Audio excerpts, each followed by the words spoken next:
Pues buenas tardes a todos, bienvenidos. Tenemos ahora el gustazo de tener al doctor Francisco González Redondo, que ya ha participado varias veces con nosotros. Muchas gracias por estar aquí, doctor.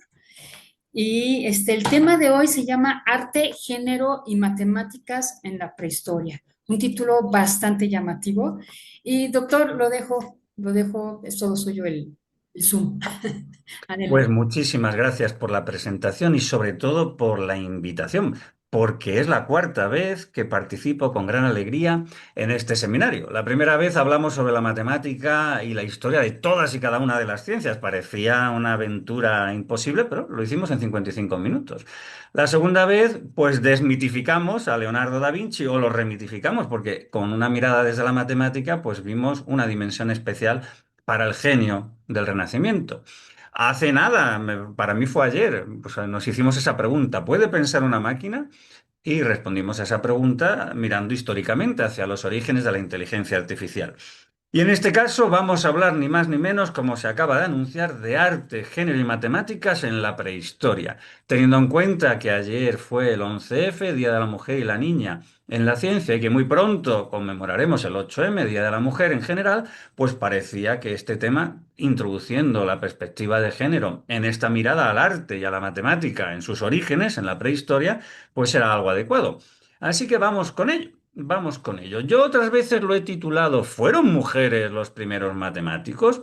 Pero yo le pongo las interrogaciones a una exclamación. Una exclamación publicada en el International Study Group on Ethnomathematics y lo hizo Claudia Zaslavsky, que más o menos, pues citando a autoras matronas en la revista Mothering, pues gritaron, por supuesto que las mujeres fueron los primeros matemáticos. ¿Quién, sino una mujer que tiene que llevar un cómputo de sus ciclos, iba a estar interesada en registrar? Y aquí lo dejo de momento, porque se supone que vamos a hablar de prehistoria. Y claro, tenemos un problema. No tenemos fuentes orales, porque no tenemos a los prehistóricos, a las prehistóricas para preguntarle, a ver, ¿vosotros qué hacíais? Entonces, claro, tampoco tenemos fuentes escritas, porque si tuviésemos fuentes escritas, pues ya no lo llamaríamos prehistoria. Por la propia etimología de la palabra, sería historia. Cuando registramos simbólicamente, pues con escritura, por ejemplo, lo que nos acontece, pues es nuestra historia. Nuestro historial médico, por ejemplo, pues el médico ha ido poniendo lo que nos pasa, ¿no? Entonces tenemos que recurrir a otras fuentes. Tenemos que recurrir, por ejemplo, a lo que ha quedado enterrado, lo que ha quedado como fósil, ¿no? En una fosa, enterrado. Y bueno, esto nos dan muchos estudios porque ya se han leído muchas tesis doctorales, ya se han publicado muchos artículos y nos da pues mucha información, pero es a partir de eso, de lo que ha quedado registrado. A partir de ese registro fósil o a partir de lo que ha quedado plasmado en paredes, con pintura, con grabados, pues se pueden preguntar los prehistoriadores el por qué y el para qué, cuál puede ser el significado de ese arte rupestre. Pero de nuevo son elucubraciones que hacemos ahora, a posteriori, porque no los tenemos, no las tenemos aquí para preguntarles. Y entonces la primera cuestión es eso. ¿Qué es el arte? Los psicólogos nos hablan de que nuestra especie está dotada de una capacidad que llaman pensamiento simbólico. Yo lo que digo es que lo que tenemos es una capacidad extraordinaria para registrar simbólicamente el pensamiento. Y no es lo mismo tener capacidad de pensamiento y registrarlo o no simbólicamente.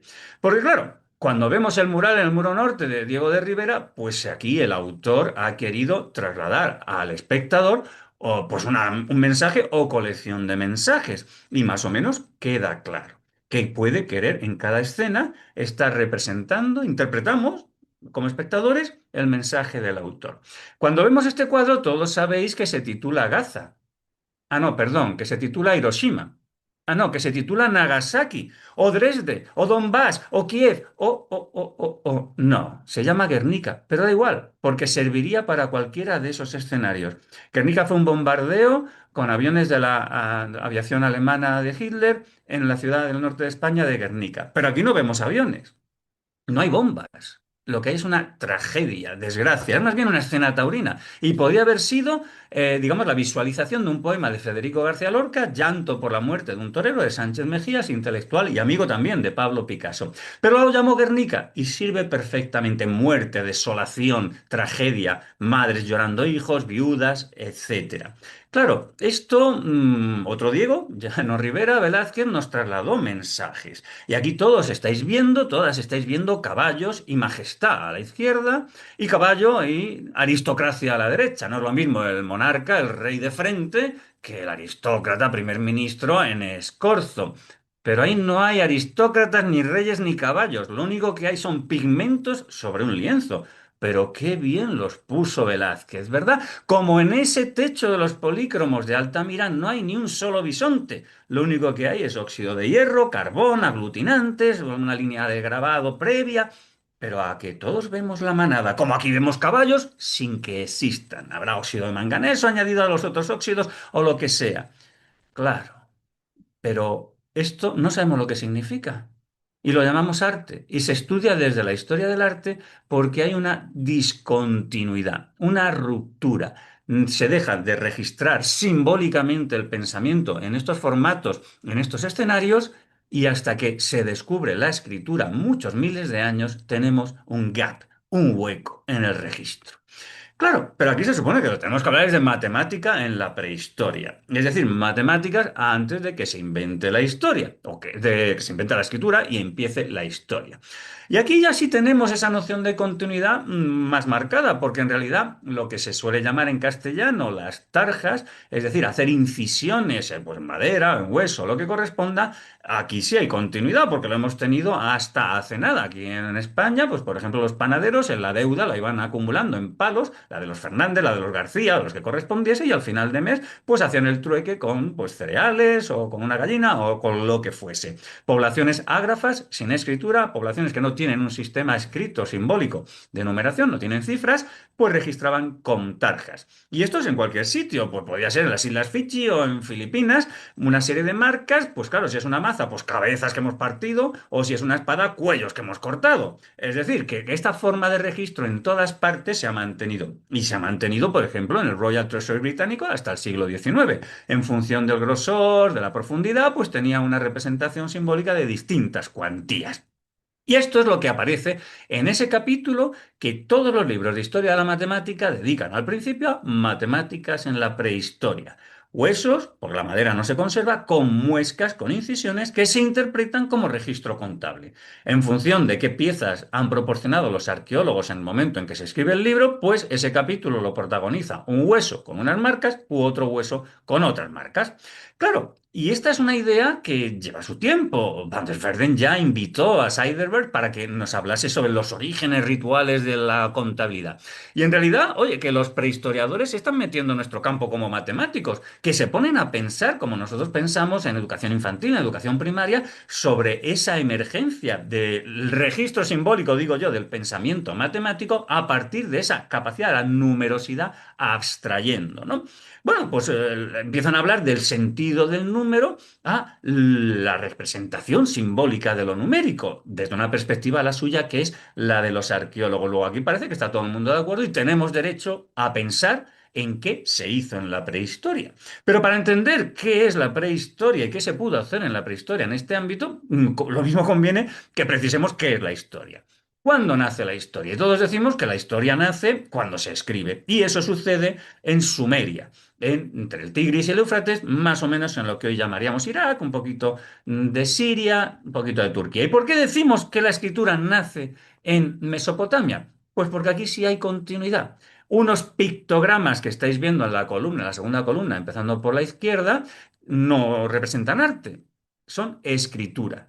Y eso lo sabemos porque maestros que han enseñado a discípulos, discípulos que se han convertido en maestros, sus discípulos otra vez en maestros, durante 3000 años se ha producido esa continuidad en la docencia y en el aprendizaje. Si yo soy un tío muy listo o una chica muy lista, se me ocurre una genialidad, pero no la aprende nadie, no soy capaz de enseñársela a nadie que la transmita a la siguiente generación, esa supuesta genialidad se pierde. Bueno, pues en Mesopotamia eso no sucedió. Ya había escuelas, el origen de la educación está aquí y ya hay maestros que enseñan a discípulos con discípulos que superan a los maestros. Y eso lo vemos en cualquier museo, en el Museo de Berlín, o sobre todo en el Museo Británico, esa continuidad en el registro. A partir de estas primeras figuraciones que estáis viendo ahí, esto no es arte, esto es escritura. Y en el Museo Británico, por ejemplo, es que tienen tantos miles de tablillas que nos lo ilustran perfectamente sin tener que ir a los almacenes, sino en las propias salas expositivas. El aprendiz de escriba aprende a escribir repitiendo toda una serie de signos. Esto puede ser en el 3000, pero vamos avanzando al 2500 y vemos cómo se va estilizando. De esos aparentes solo dibujos pasamos a combinaciones de cuñas, lo que llamamos escritura cuneiforme. De tal manera que tenemos incluso la tablilla que se supone que es del maestro, la que está bien, y la tablilla que es un poco más burda del aprendiz. Pero claro, a todos los profesores lo que nos gusta es que nuestros discípulos nos superen. Entonces yo no tengo tan claro que la bien hecha sea del profesor, puede que sea de un alumno que te supera, porque eso es lo que va sucediendo generación tras generación durante 3000 años. Hasta incluso ya después de Cristo que decimos, tenemos textos bilingües, porque ya las tropas de Alejandro Magno han pasado por allí en el siglo IV, y tenemos textos bilingües en lenguas escritas con escritura cuneiforme y en el reverso en griego. ¡Ah! ¿Que tenemos bilingüe? No hay que esperar a la piedra Roseta. Somos capaces de reconstruir hacia atrás y determinar que toda esa continuidad nos permite, eso, precisar que esto no es arte, sino es escritura. Eso pasa en Mesopotamia. ¿Y quiénes son los protagonistas de esto? Mujeres que me estáis escuchando, aunque sea el 12F, tengo que adelantaros que la iconografía nos dice que esto lo hicieron chicos. ¿Por qué? Pues porque el poder está en el control de los excedentes de producción. Y eso lo van a hacer sacerdotes asociados al rey. Y claro, eso lo van a hacer en esa casta de sacerdotes, pues castas de escribas, varones, que son los maestros de los siguientes varones. Todo esto va a estar en manos de varones. Pero, ¿qué es lo que estabais viendo en estas tablillas? Pues que las erosiones aparentes que aparecen encima no son erosiones accidentales, es que estos son facturas. En realidad lo que estamos representando son cantidades de. En realidad son las primeras cifras, más o menos 3200, 3300 antes de Cristo, que además son la materialización de unas piezas de barro que van a preceder en unos cientos de años a esas primeras cifras que con distintos tamaños, distintas formas, representan distintas cuantías, que metidas tanto en el ámbito, digamos, sumerio como el equivalente elamita de lo que llamamos Irán, metidas en bolas de contabilidad, permitían, pues eso, el registro de cantidades en esos mundos de las orillas de los Tigris y del Éufrates. Esto se conserva, por ejemplo, en el Museo del Louvre, bolas de contabilidad. De tal manera que podemos decir que el registro simbólico de cantidades precedió a la escritura. Es más, tenemos piezas cuyo significado no conocemos porque aquí se ha habido discontinuidades en el registro que tiene toda la pinta que tendrían ese significado matemático hasta el octavo milenio antes de Cristo, porque tienen distintas formas, etcétera. Pero como no lo sabemos, no podemos determinar que esto tenga un significado u otro. En cualquier caso, sabemos que el registro de lo matemático precedió a la escritura en Mesopotamia. Bueno, en el Egipto de los faraones va a pasar algo por el estilo. Ya sabemos que Egipto no es un país, es un río donde hay agua, hay vida, y entonces, bueno, pues ahí es donde se desarrolla la civilización egipcia. Y aquí lo que se ha encontrado, pues son unas mazas de faraones de una dinastía anterior a la registrada en la piedra de los anales, que cuando desarrollamos en el plano, pues nos desarrolla eso, una escena pictográfica también. Aquí no hay ningún jeroglífico.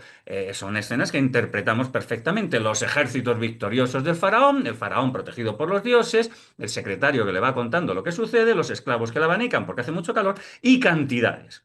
Esos dibujos no son pictogramas, no son arte, sino son cifras. Las cifras que luego llamaremos jeroglíficas porque van a acompañar a la escritura jeroglífica durante otros 3000 años. Dependiendo si son rayitas, pues representan unidades, arquitos, decenas y así sucesivamente. Y esta forma de registro se va a repetir durante 3000 años en tumbas, en decorados, en frisos, etcétera, acompañando y dando pues valor, cantidades de fechas o lo que corresponda a esas otras representaciones cuando ya sí hay jeroglíficos.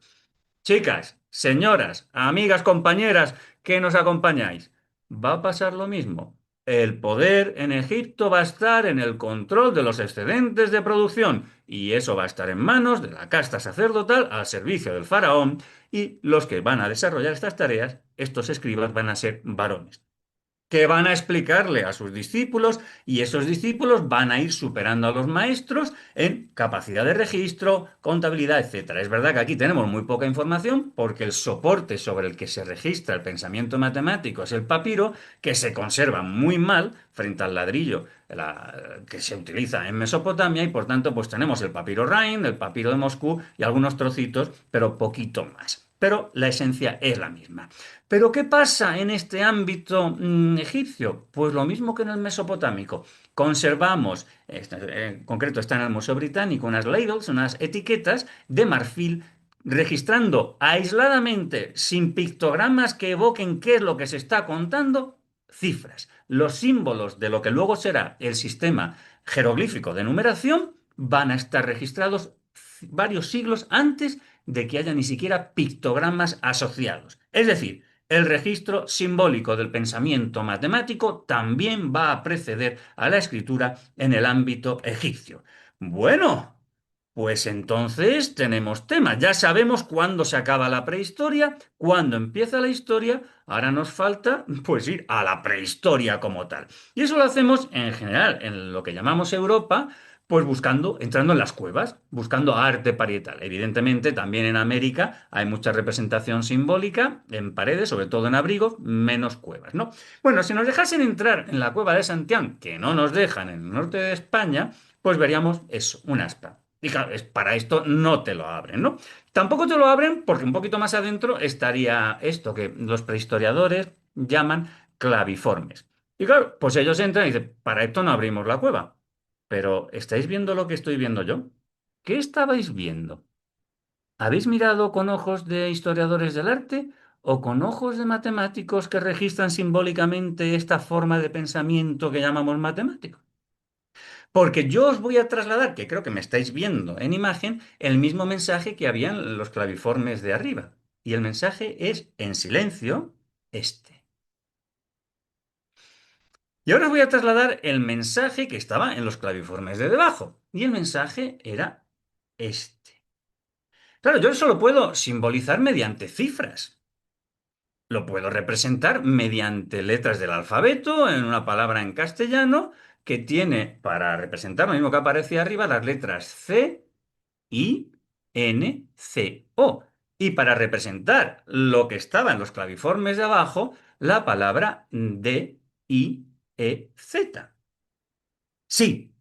¿Y dónde está eso que yo puedo representar con claviformes, con palabras, con mi voz, con gestos, movimientos de mi mano?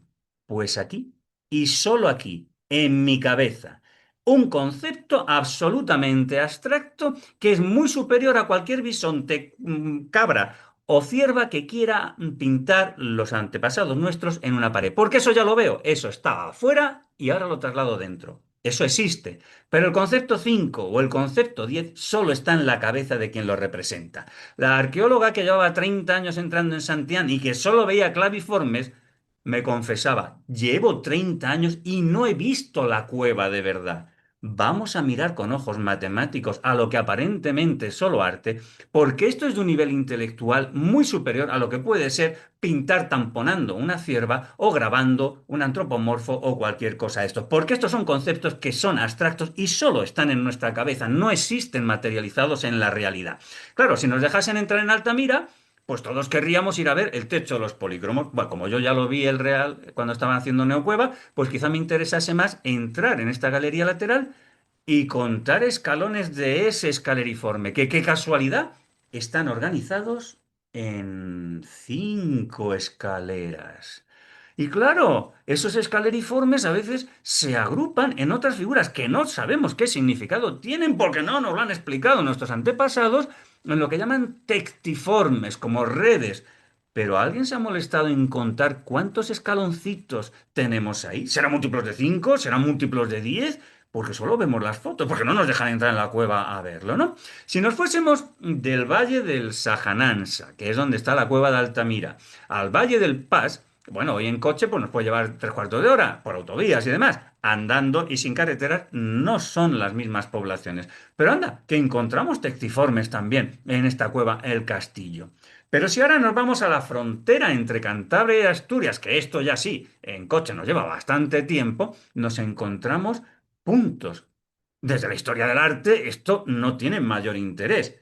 Pero ¿cómo están agrupados esos puntos? En pentagramas, agrupados de 5 en 5. ¿Esto es arte, registro artístico o se está contando algo como hacemos todos desde nuestra educación infantil utilizando el hecho anatómico de que tenemos 5 dedos en cada mano? Claro, esta representación es que está en todas las cuevas o en muchas de las cuevas donde hemos encontrado esta forma de registro abstracto que no entendemos. Porque esto es de vuelta a la cueva del castillo, que está bien lejos, cronológicamente puede haber miles de años y en kilómetros pues, puede haber 120 kilómetros entre un sitio y el otro. Pues también tenemos pentagramas. Por arriba los estáis viendo, por abajo los estáis viendo, pentagramas, además de los escaleriformes. Mismas formas de registro artístico en cuevas distantes en el tiempo y en el espacio.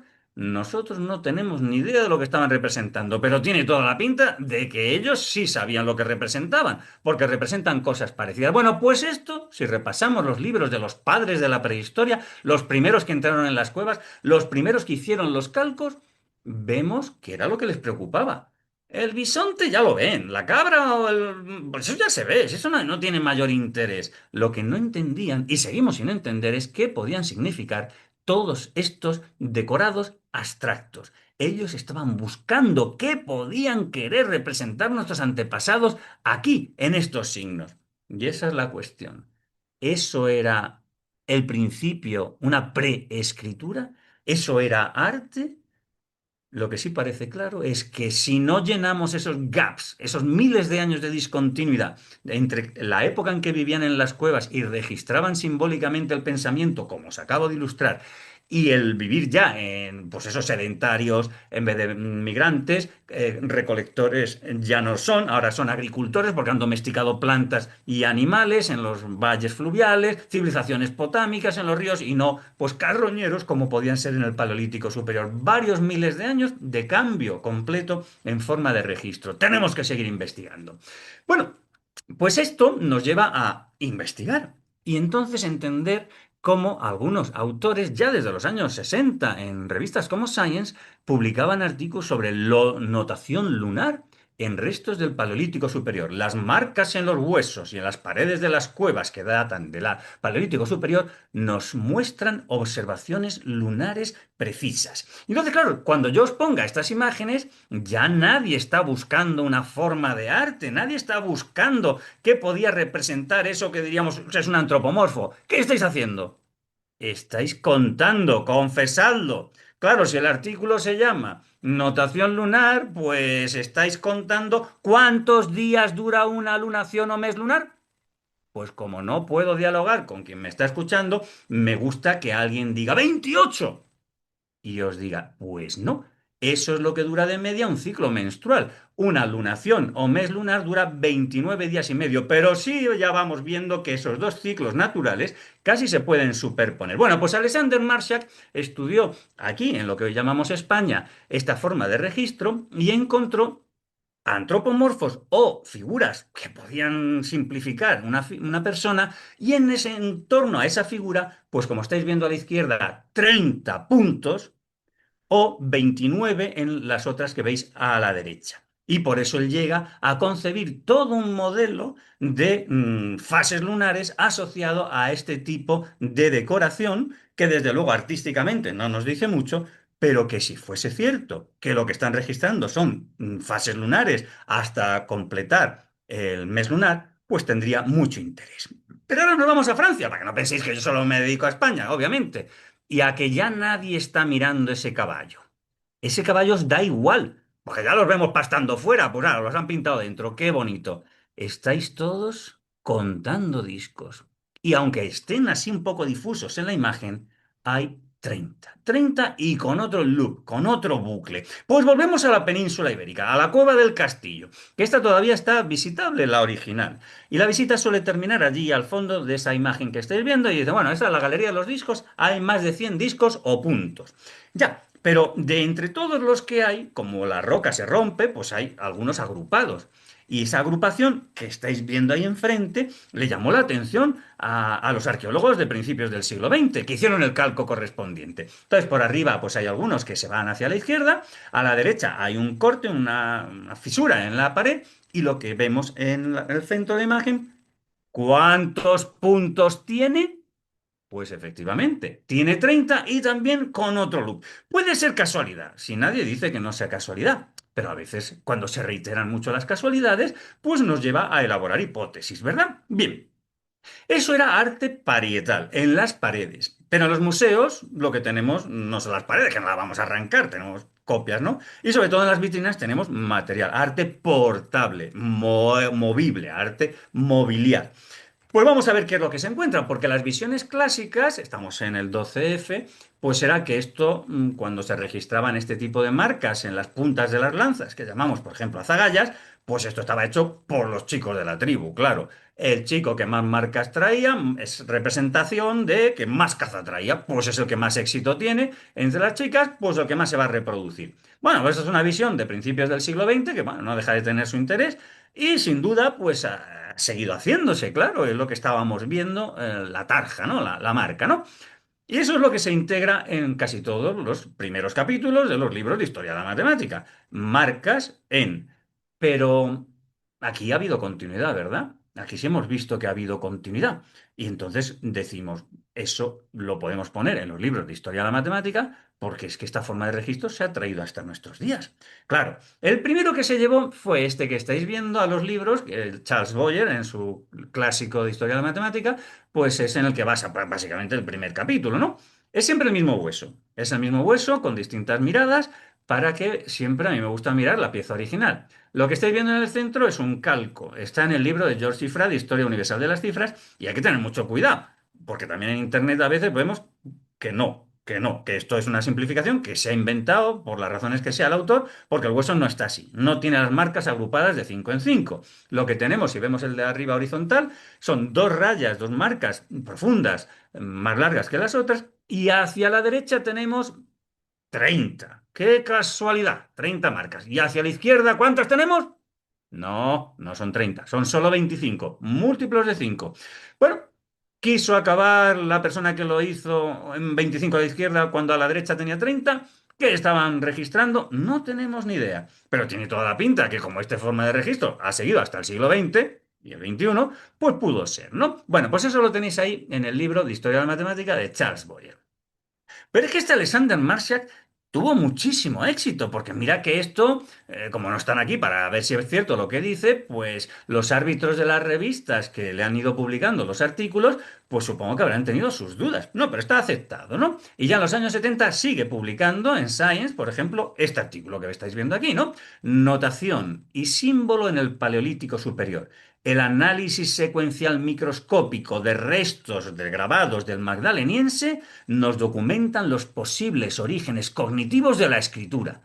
Claro, si es eso lo que estamos haciendo, lo que estamos intentando explícita o quizá implícitamente como aquí, es corroborar que ha habido continuidad en el registro, que nos faltan gaps que queremos ir rellenando y que tenemos que ir, bueno, pues intentando demostrar, entre comillas, que estas hipótesis son ciertas.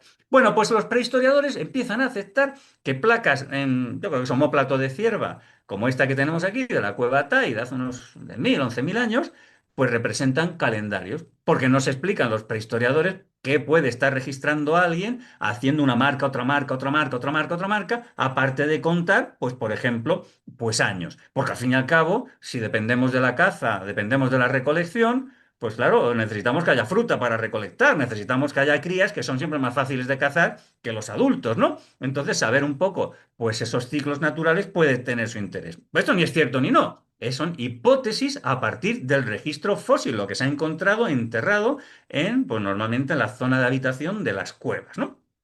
Claro, este tipo de decoración a veces nos da unas piezas pues muy interesantes. El tamaño de esta pieza viene a ser más o menos como estáis viendo, ¿vale? La parte que estoy uniendo un poquito más, no mucho más, como un laptop presenter de estos, un presentador de diapositivas, y en la parte más ancha, pues estamos viendo esas incisiones. Entonces, Alexander Marshak analiza con el microscopio la profundidad y la forma de esos agujeros. No tiene un taladro para hacer esos agujeros. Esto lo está haciendo con la punta de piezas de sílex, como punzones que se le van a ir partiendo muchas veces, ¿no? Pero en cualquier caso, él en sus artículos pues, nos presenta ese calco que ha hecho, esa tinción, no de la pieza original, sino de fotografías y demás, y concluye, esto representa fases lunares. No es múltiplo de 30, hay 69 marcas, pero él dice que por la forma, el grosor y demás, en la mente de quien estuvo registrando de esta manera simbólicamente el pensamiento, pues estaba la idea de las fases lunares. Bueno, pues ha tenido éxito, porque sí, el libro de Charles Boyer, pues Historia de la Matemática, el de Howard Rees o algo así, pero claro, autores como Grattan Guinness ya le ponen títulos un poco más actualizados, ¿no? The Rainbow of Mathematics, el arcoíris de la matemática, una historia de las ciencias matemáticas. Y no utilizan el hueso de Moravia estos autores para ilustrar el que haya podido haber matemáticas en la prehistoria. Ya utilizan el análisis que hace Alexander Marshak en los años 70 de esta placa. Bueno, pues ni es cierto ni no, es plausible, es razonable y probablemente pues pudiera ser así. Pero claro, yo hablo desde Europa, vosotros estáis en América. Y claro, a veces los prehistoriadores, pues lógicamente, pues tenían miradas eurocéntricas. ¿Qué le vamos a hacer? Estos prehistoriadores, aparte de miradas muy andróginas, o bueno, de varones, pues eran muy eurocéntricas. Y hay una realidad. Cuando llegan los ejemplares de nuestra especie a lo que hoy llamamos Europa, se encuentran con otros representantes del género Homo. Pues de broma, pues los pobres neandertales podían haber salido en manifestación para decir, Sapiens, no aparezcáis por aquí, que los europeos somos nosotros, porque vosotros sois africanos, los europeos somos nosotros, no vengáis aquí a lo que pasó, que se los comieron a todos. Y entonces, pues claro, esto puede dar juego. Pero es que en Europa no dejamos de tener esos problemas. Y ya con la organización que tenemos en España, en comunidades autónomas, pues se pueden hacer libros, exposiciones enteras sobre el arte paleolítico en Cantabria, la región de donde yo provengo, que es muy pequeñita, solo tiene una provincia, pero claro, el que patrocina es el gobierno local y entonces, pues venga, pues habla tú de la prehistoria solo en tu comunidad autónoma. Te olvidas del País Vasco, te olvidas de Castilla, te olvidas de Asturias y toda la cornisa hacia Francia, ¿no? Bueno, esta es una idea. Desde América del Norte, desde Canadá, Genevieve von Petzinger, de la parte francófona, pues fue a Francia, no a lo que llamamos España, sino lo que se llama Francia, a estudiar, pero solo en Francia, en las cuevas de Francia, cómo se repetían una serie de signos, de símbolos en varias cuevas, en muchas cuevas, ¿no? Intentando encontrar, pues eso, un lenguaje común en el Paleolítico Superior en Francia, en las cuevas de Francia.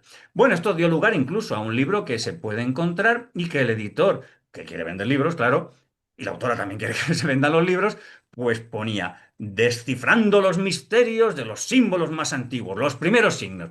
Bueno, descifrando es una manera de hablar, intentando descifrar, intentando encontrar qué significado podían tener esos signos que se repetían de cueva en cueva en la cornisa, en la zona de Francia, ¿no?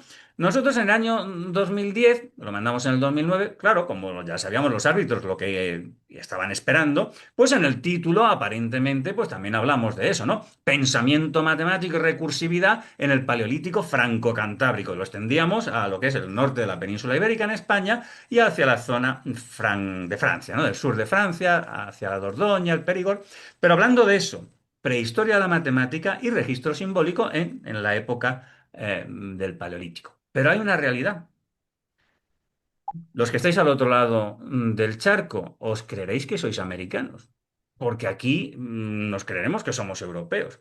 Pues estamos equivocados. Somos todos africanos. La genética nos lo explica clarísimamente. Todos los habitantes del planeta que llamamos humanos, todos venimos de África, de hace unos 200.000 años y venimos además de una zona que los genetistas han determinado casi perfectamente, del actual Botswana. Todos venimos de Botswana. Da lo mismo que sean africanos, que nunca han mestizado con británicos, porque los británicos nunca iban a mestizar con africanas, porque son como son, que seas aborigen australiano, que seas inuit, quechua, aymara, da exactamente igual. Todos somos personas de la misma especie, hombre y mujer, sean la combinación que cojamos, la pareja que cojamos, hibridan y su descendencia es fértil. Chico o chica que salga de cualquier combinación posible. Si le dejamos que vaya a un sistema educativo adecuado, puede llegar a catedrático de matemáticas sin mayor problema. Bueno, unos llegarán y otros no, pero no por el color que tengan por fuera. Todos somos africanos. De hecho, nuestra especie, que Hola, se ¿cómo supone que estás? surgió hace unos Ay, doscientos aquí mil está años fresquecito. Ay, es lo que me dicen. Mire en ya. Botswana, pues Mira, afuera ya se siente. hay alguien que tiene el micrófono abierto, Marina, cierra ese micrófono. Ah, Eh, algunos ejemplares de nuestra especie, hace unos 120.000 años, 130.000, salieron de África y empezaron a comerse a otros del género Homo, pues a Homo florensis, a Homo erectus, al que correspondiese, y desaparecieron todos los otros representantes del género Homo de especies anteriores, de tal manera que la parte asiática, la India, y llegaron hasta Australia comiéndose a todo lo que había por el camino, porque la proteína estaba muy cara y no era cuestión de despreciar a todas esas piezas que podían cazar. Algunos llegaron a Europa, pero fue antes de ayer, hace 40.000 años. Es decir, esos africanos llegan a Europa. Es verdad que se van blanqueando para poder asimilar la vitamina D. Aquellos que de manera espontánea, por fruto de la evolución, pues se blanquean, asimilan mejor la vitamina D. Los nórdicos que llamamos nosotros, los vikingos, cuando vienen a España se ponen colorados con el sol, porque claro, ellos de manera natural se han seleccionado para poder asimilar la vitamina D. Bueno, y otros llegan a Siberia y se comen a los denisovanos y se comen a todos los que quedaban por allí. Y algunos, hace unos 20.000 años, pues pasan hacia América, que son antepasados pues, de los que creo que me estáis escuchando al otro lado, que no sois más que africanos como yo. Porque yo soy africano, hace 40.000 años éramos africanos y vosotros por hace 20.000 pues también. O sea que todos somos africanos. Nuestra especie es africana. Bueno, esto nos da entonces una clave. Más vale que nos pongamos a investigar en África, no en Europa, aunque los prehistoriadores iniciales trabajasen aquí. Porque total, lo que pasó hace 25.000 años, 20.000 o 15.000, ¿qué más da? Donde tenemos que buscar es en África, donde surge nuestra especie. Bueno, pues ya lo van haciendo. Los africanos ya lo van haciendo. Ya van buscando y van encontrando. Y encuentran, por ejemplo, en Sudáfrica, en la cueva Border, los primeros restos. Y ya no tienen 10.000 años, 11.000 o 15.000. Ya tienen casi 100.000. Claro, es que es en África donde tenemos que buscar. Si somos africanos todos, vamos a buscar las raíces de todos nosotros, que son las mismas. Bueno, pues ya se van encontrando. Y en estratos superiores, pues han encontrado pues, cosas como el hueso lebombo. ¿Hace falta que contéis cuántas muescas tiene el hueso lebombo? Esperone de babuino. ¿O sabéis cuántas tienen? Pues efectivamente, en realidad tiene 29 porque veis a la derecha que está roto y parece que hay la número 30. Pero es que cuando los misioneros protestantes van a cristianizar en la zona de Papúa Nueva Guinea a las poblaciones locales, encuentran que los papúes en el siglo XIX tienen para ir llevando un cómputo de sus ceremonias, de los ciclos para sus ceremonias, huesos con 30 muescas que utilizan para eso, para llevar un registro de cuántos meses llevamos, más cuántos días, y hacemos la siguiente ceremonia. Pero de todos los huesos, el más interesante, el que se ha integrado en todos los libros, es un hueso africano. Desde que se encontró a finales de los años 50 y Jan de Heinzelin lo publicó en Scientific American, pues el hueso Ishango es el que se ha convertido en el icono y la base de ese capítulo primero de cualquier libro de historia de la matemática. Este está en Bruselas, capital europea, y tiene, como veis, una base porque si le damos al botoncito, gira para que veamos lo que tiene alrededor. Y tiene un stand con unas explicaciones pues muy llamativas porque reproducen, sintetizando el artículo de Jan de Heinzelin. ¿Y qué nos dicen en ese artículo? Bueno, pues vamos a hacer el análisis de la pieza. La pieza, como estáis viendo a la izquierda, es solo, pues eso, como un dedo más o menos de grande, este que estáis viendo aquí, y tiene marcas. Como unas están separadas de otras, pues podemos contar cuántas hay y con nuestros numerales, con nuestras cifras, a la derecha, pues hacer esa transcripción. Entonces, la columna a la derecha tiene 11, 21, 19 y 9, porque están separadas unas de otras. Bueno, llama la atención porque no deja de ser 10 más 1, 10 menos 1, 20 más 1, 20 menos 1. En la columna central tenemos 3 y 6. 4 y 8. 5 y 10. Oh, duplicación. Esto tiene interés. ¿Pero qué tenemos en la columna de la izquierda? Matemáticos, matemáticas. 11, 13, 17 y 19. No, no digáis nada, no activéis el micrófono porque no os estoy preguntando qué son o quiénes son 11, 13, 17 y 19. Porque os está a punto de escapar la palabra números primos. Pero si eso es imposible, ¿cómo van a tener, si hay una más que un hueso con marcas, ¿cómo van a saber lo que son divisores propios? ¿Van a tener un algoritmo de la división de qué? Pues si no son más que rayas. Bueno, pues todo eso es lo que vemos en el artículo de Jan de Hesselin y en el museo. Eso es lo que nos están contando. Un sistema de numeración de base 10, duplicación, números primos, es más. Son los maestros de los matemáticos faraónicos, porque el lago Edwards está más o menos en las fuentes del Nilo, entonces vienen a decirnos que si estos son de hace unos 20.000 años, pues fueron bajando cascada a cascada del río hasta la zona más o menos llana y le enseñaron, pues a través de los miles de años, pues este sistema de multiplicar por duplicación a los egipcios, porque como total tenían un sistema decimal aditivo, pues era muy fácil multiplicar mediante sumas reiteradas. Bueno, pues esto lo estoy leyendo, como lo estoy leyendo yo. A mí me parece una exageración evidente, pero eso es lo que aparece en el artículo y lo que pues está en los paneles, ¿no? Bien, pues esto está ya en el libro de Ives y está en casi todos los libros porque es la pieza más singular. Y aquí retomamos entonces cómo empezábamos, lo que yo llamé en el año 2004 la conjetura Zaslavsky, porque Claudia lo dijo gritando, porque retomó lo que Dana Taylor había escrito en un artículo de The Power of Menstruation en la revista Maternidad. Por supuesto que las mujeres fueron las primeras matemáticas. ¿Quién, sino una mujer que tiene que llevar un cómputo de sus ciclos, iba a necesitar un calendario lunar? Y Claudia, lo que viene a decir, cuando levanté esta pregunta, pues la gente se llamó la atención y empezaron a preguntarse, pues probablemente, probablemente. Pero ¿sabéis qué pasó? Que lo retiró. No volvió a escribir una sola línea, Claudia, sobre esto. Entonces, claro, yo seguí leyendo. ¿En qué se basó Claudia para decir esto? En su libro Africa Counts. Hay que tener en cuenta a África. Ya está bien de despreciar a África. Y aparte, en África también se cuenta. Cuando estudiamos el arte desde la perspectiva etnográfica, ese arte también tiene registro matemático. Y básicamente, en el hueso Shango. O sea que Claudia se basa en el hueso Shango y el análisis que hace Alexander Marshak sobre este hueso, porque en ese hueso se supone que hay un calendario lunar de 6 meses. Anda. Bueno, pues vamos a ver a qué se puede estar refiriendo Claudia en este libro, en Africa Counts, porque, bueno, vamos a sumar. Vamos a sumar las cantidades que aparecían en la columna de la derecha. Y resulta que si sumamos 9 y 11, 19 y 21, anda, que suman 60. Oye, oye, oye, esos son 2 meses lunares. Vamos con la columna de la izquierda. ¿Cuánto suman 11, 13, 17 y 19? Que suman 60. ¡Qué maravilla! Ya van otros 2 meses lunares. Vamos a sumar la columna del centro. Entonces, 3 más 6 más 4, anda, suma 48. Pues aquí no me salen otros 2 meses lunares. Y entonces yo dije, no, no, es que Claudia no es esa la cuenta que ha hecho. Lo que ha dicho es que a 60 le quito 4, el de la derecha. Y lo tengo aquí preparado. Y al otro 60 le quito 4. Entonces me han quedado 56 y me han quedado 56. Ese es 4 más 4, que son 8, se lo suma 48. ¿Y cuánto me da?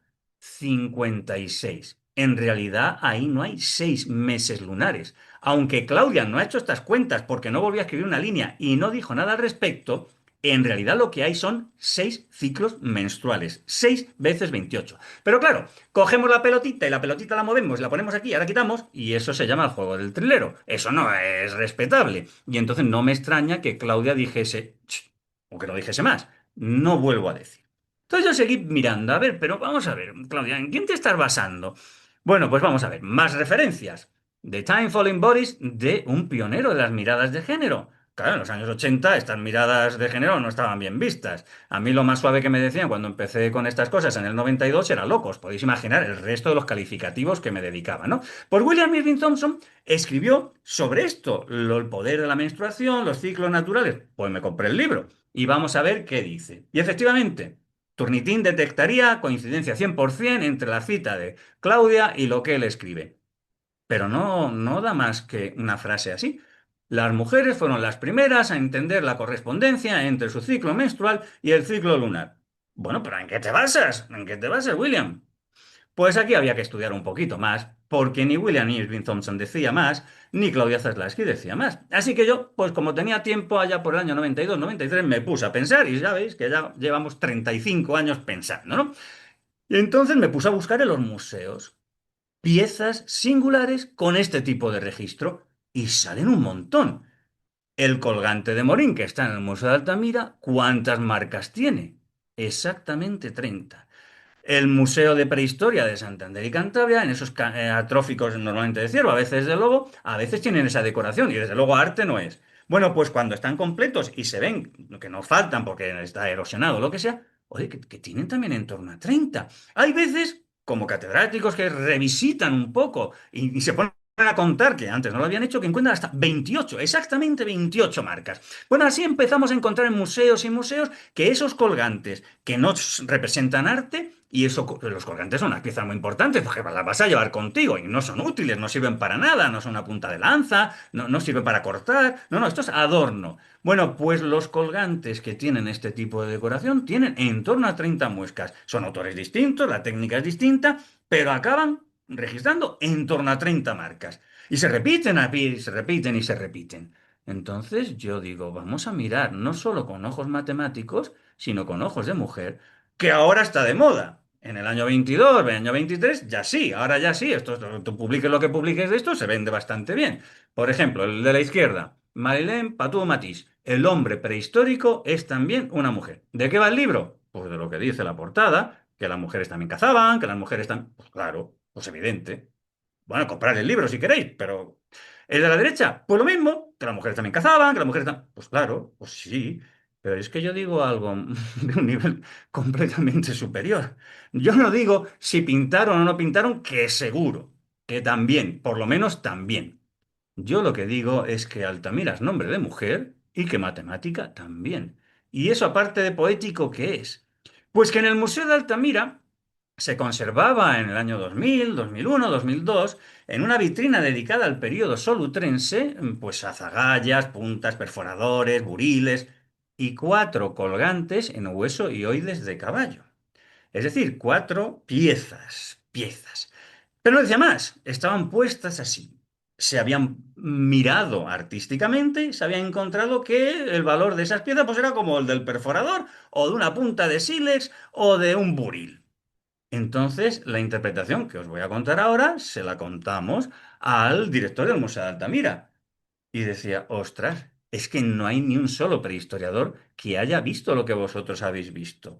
Esto requiere que lo publiquemos en una nota, en un artículo breve, y que cambiemos el diseño expositivo del museo, porque esto es diferente. ¿Y esto qué es? Pues estas piezas ya le llamaron la atención a Breuil y Obermayr en los años 20 del siglo pasado.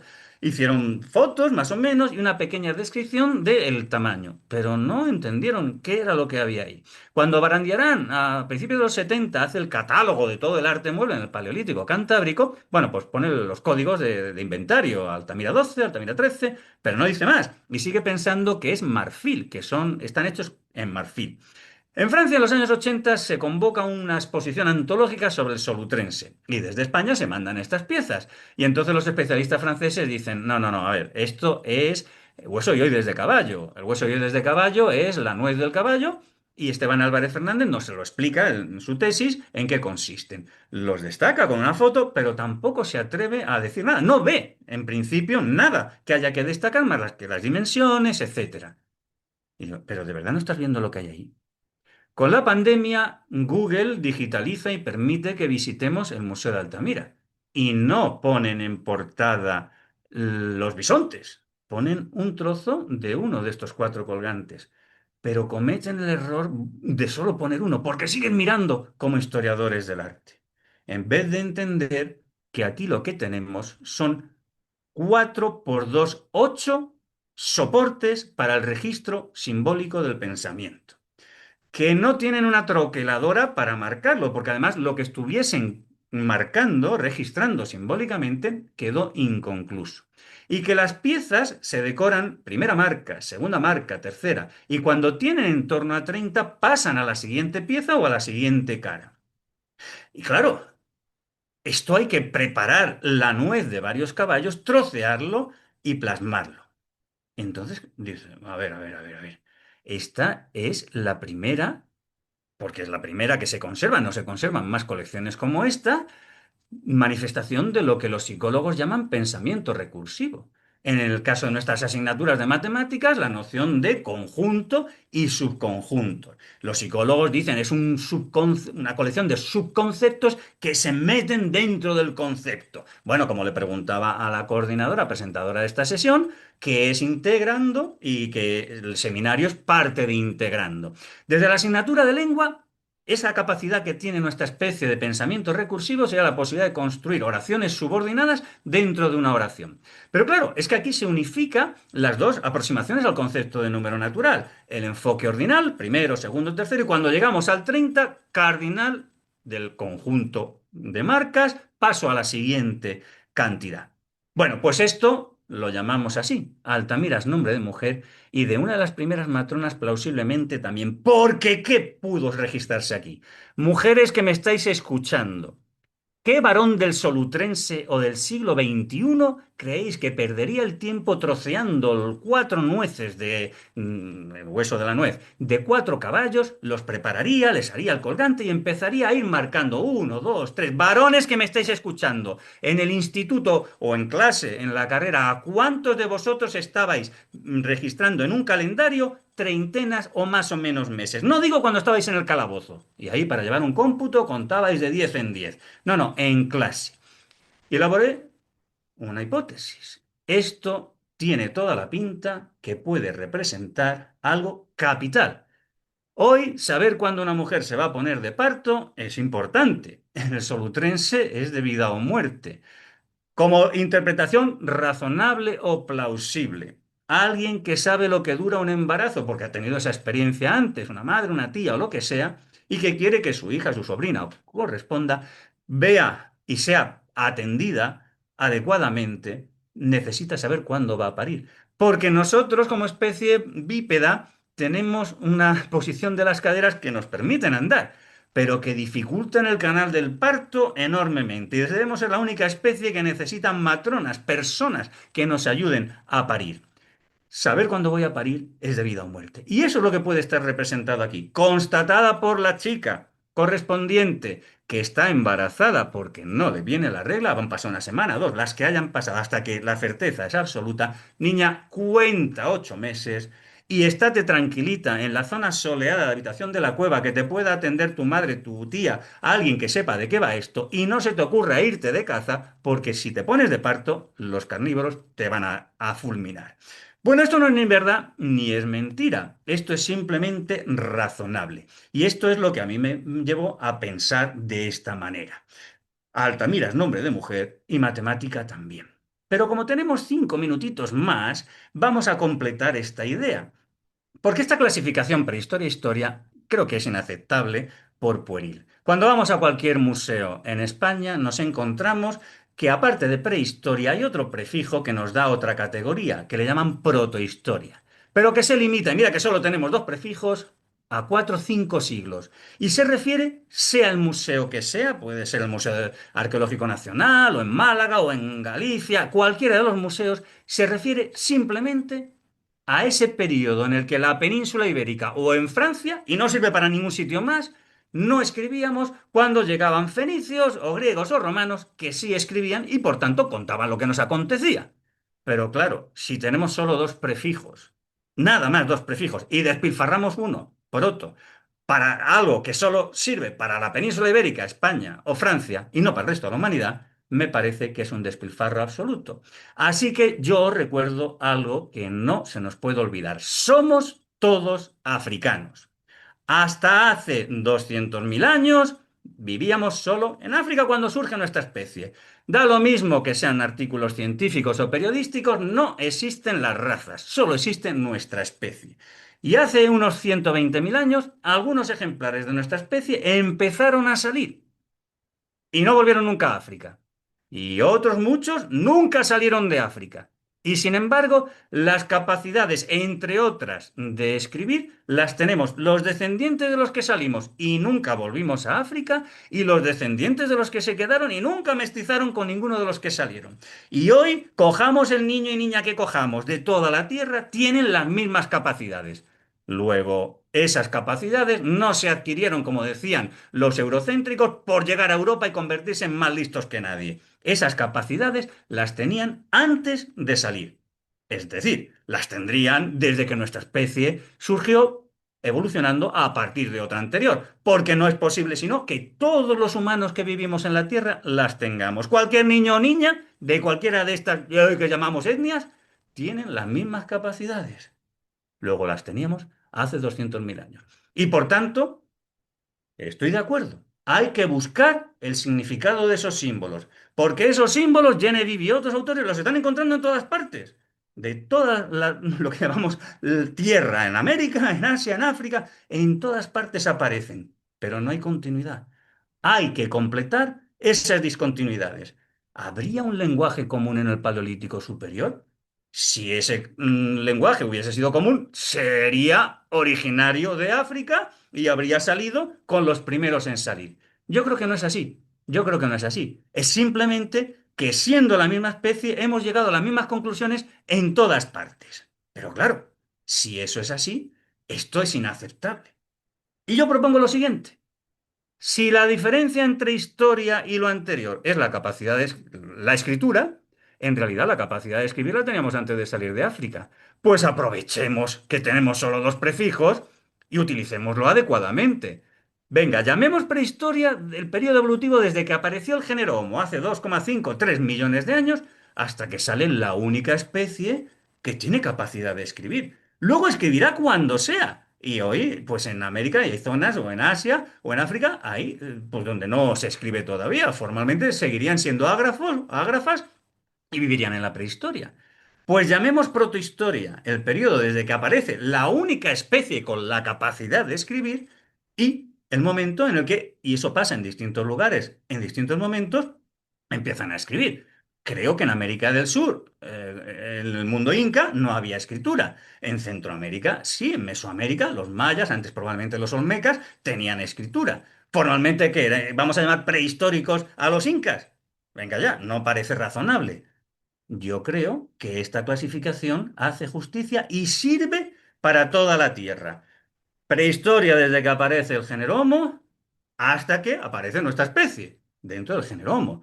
Protohistoria desde que aparece la especie con la capacidad de escribir hasta que empieza a escribir que en cada momento, en cada lugar de la Tierra ha sido en un momento distinto y a partir de ahí ya historia. Bueno, pues son y 56 con la presentación que ha durado un minuto, he cumplido los 55 establecidos y yo repito la pregunta que podíamos utilizar al principio. ¿Fueron mujeres los primeros matemáticos? Claudia Zaslavsky lo decía afirmando y exclamando. Yo creo que en ciencia lo importante son las preguntas y sí, muy bien, también las respuestas, pero esas siempre son, como ciencia que son, pues modificables y evolucionarán y mejorarán en el tiempo. Llegados a este punto, colorín colorado, mi plática se ha terminado. Muchas gracias.